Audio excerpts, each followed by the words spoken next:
बुलढाणा जिल्ह्यात देखील वादळी पावसानं हजेरी लावली आहे। यात एका 6 महिन्यांच्या चिमुकलीचा दुर्दैवी मृत्यू झालाय। चिखली तालुक्याच्या देऊळगाव घुबे गावात एका झोपडीतील पाण्यात 6 महिन्यांची चिमुकली झोपली होती। दरम्यान झोपडीवरचे टिनपत्रे उडून गेल्यानं ती चिमुकली पाण्यासकट उडाली आणि जमिनीवर कोसळून तिचा दुर्दैवी मृत्यू झालाय। मन सुन्न करून टाकणारी ही घटना आहे। चिखली तालुक्यासह सिंदखेड राजा तालुक्यात मंगळवारी सायंकाळी जोरदार वाऱ्यासह पाऊस झाला। शेकडो झाडं यात पडली तर अनेक घरांचं छत उडून गेलं। या दरम्यान चिखली तालुक्यातील देऊळगाव घुबे गावात ही धक्कादायक घटना घडली।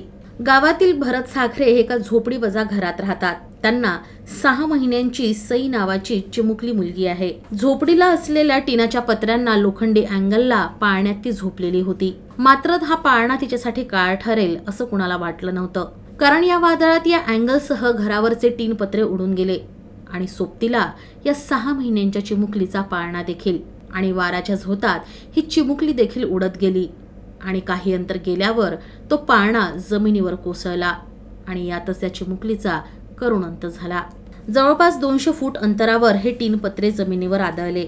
दरम्यान कुटुंबियांनी तिला तातडीनं रुग्णालयात नेलं, मात्र डॉक्टरांनी तिला मृत घोषित केलं।